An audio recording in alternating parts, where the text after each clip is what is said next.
হরিরামপুর ব্লকের বাগিচাপুর গ্রাম পঞ্চায়েতের দমাপুকুর এলাকার শ্মশান চত্বর থেকে 4টি ইউক্যালিপটাস গাছ কাটার অভিযোগ উঠল। বাগিচাপুর গ্রাম পঞ্চায়েতের প্রধানের স্বামী লতিফুর রহমান নামে তৃণমূল নেতার বিরুদ্ধে শনিবার দুপুরে ওই গাছ কাটা হয়।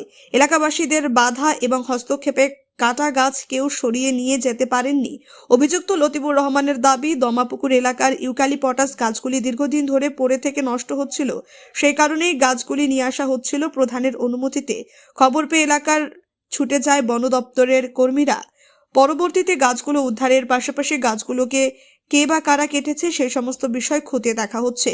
এলাকাবাসী সূত্রে জানা যাচ্ছে, গাছগুলি কাটার খবর চাউর হতেই এলাকায় ছুটে যায় হরিরামপুর জাতীয় কংগ্রেসের বিভিন্ন সদস্যরা। বন দপ্তরকে খবরের পাশাপাশি হরিরামপুর থানায় খবর দেওয়া হয়। গতকাল সন্ধ্যাবেলায় হরিরামপুর থানার পুলিশ ঘটনার তদন্তে নামে। পাশাপাশি কুশমন্ডি ফরেস্ট রেঞ্জের কর্মীরাও ছুটে যায়। কুশমন্ডি ফরেস্ট রেঞ্জ রবিবার গাছগুলো উদ্ধারের পাশাপাশি এই গাছগুলি কে বা কারা কেটেছে সেই সমস্ত বিষয়ে খতিয়ে দেখছে। এই বিষয়ে এলাকাবাসীরা কি জানান জাতীয় কংগ্রেসের হরিরামপুর ব্লকের নেতা সোনা পাল জানান এবং বাগিচাপুর গ্রাম পঞ্চায়েতের প্রধানের স্বামী জানান।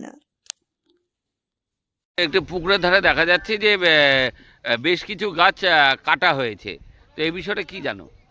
গতকালকে যে আমাদের একটা পার্টির কর্মসূচি ছিল উন্নয়নের সংলাপ, যেটা গোটা পশ্চিমবঙ্গ জুড়ে হচ্ছে, আমিও সেই কর্মসূচির একজন। কালকে আমরা সেই কর্মসূচিতে ছিলাম।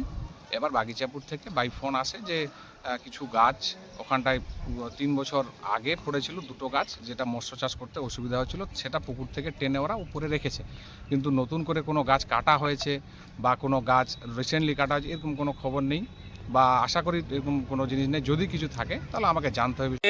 আমরা দেখতে পাচ্ছি যে 3-4টা ইউক্যালিপটাস গাছ তৃণমূলের প্রধানের স্বামীর উপস্থিতিতে গাছগুলো কাটা হয়েছে, তো কি বলবেন? বিষয়টা হচ্ছিল গতকালকে হরিরামপুর বাগিচাপুর গ্রাম পঞ্চায়েতের অধীন ডোমপাড়া শ্মশানে 4খানা বন দপ্তরের যে গাছ ছিল সেই গাছখানা তৃণমূলের নেতৃত্বে কাটা চলছিল। এ খবর আমাদের কাছে আসার পর এবং ওখানকার হিন্দু সম্প্রদায়ের মানুষ আমাদের কাছে সাহায্য প্রার্থনা করলে হরিরামপুর ব্লক জাতীয় কংগ্রেসের পক্ষ থেকে তৎক্ষণাৎ ফরেস্ট ডিপার্টমেন্টকে রেঞ্জার সাহেব। এটা তোমাদের কোন এলাকার কি গাছ এটা গো? এটা আমাদের বাগিচাপুর মৌজা, এগুলো সব ইউক্যালিপটাস ফরেস্টের গাছ।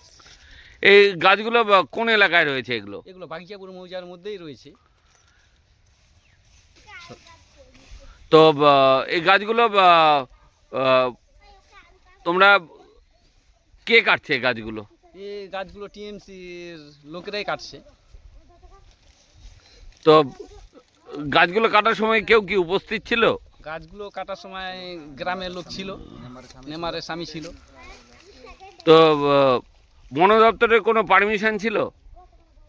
আমি তো বলতে পারছি না বন দপ্তরের পারমিশন ছিল না কি ছিল, আমি তো সঠিক। এটা কোন এলাকার গাছ কারা কাটছে? এটা আমাদের বাগিচাপুরের মৌজা, আমাদের শ্মশানের গাছ কাটছে টিএমসি লোকেরা, টিএমসির মেম্বার। এই গাছগুলো কতদিন থেকে রয়েছে? এগুলা মানে আমাদের জন্মের আগে। তো এই কি গাছ এগুলো? এগুলা ফরেস্টের গাছ। তো কারা কাটছে গাছগুলো? এটা কাটছে কারণ আমরা বলতে যাই মেম্বারকে, মেম্বার বলছে আমার উপর থেকে অর্ডার চাই। আমি বললাম উপর থেকে কে অর্ডার দিছে বলো, বলছে আমি পরে বলছি। এরকম বলতে বলতে চলে গেল, আমাকে বলছে দেখে নিব। তো তোমরা কি চাইছো? আমরা চাইছি সূক্ষ্ম বিচার হোক, ওনাকে জেলে ঢুকা হোক। তো তোমরা কি বন দপ্তর অভিযোগ করবা? অভিযোগ করতে হবে। তোমার নাম? বিকাশ মাহাতো। আপনিও কি মুরগি প্রতিপালন করে আর্থিক লাভের মুখ দেখতে চান? হরেক রকম প্রজাতির মুরগির শাবক লালন পালন করে বিক্রয় করে লাভবান হতে পারবেন খুব সহজেই। তাহলে আর চিন্তা নেই, আপনার জন্য প্রচেষ্টা নিয়ে এসেছে সেই সুযোগ। একই ফার্মে হরেক রকম প্রজাতির মুরগি পেয়ে যাবেন এখানে রয়েছে করকনাথ মুরগি, এছাড়াও আছে গিনি, ফ্রিগেল, টার্কি দেশি, এছাড়াও কোয়েল মুরগির শাবক পাইকারি এবং খুচরো বিক্রয় করা হয়। যারা মুরগি পালন করে লাভবান হতে চান তাদের সকলকে আহ্বান জানাই আমরা। আজই চলে আসুন আমাদের প্রতিষ্ঠানে। আমাদের ঠিকানা মহারাজাহাট, রায়গঞ্জ, উত্তর দিনাজপুর। মোবাইল নম্বর 8250428960, 8145717292, 9907063902।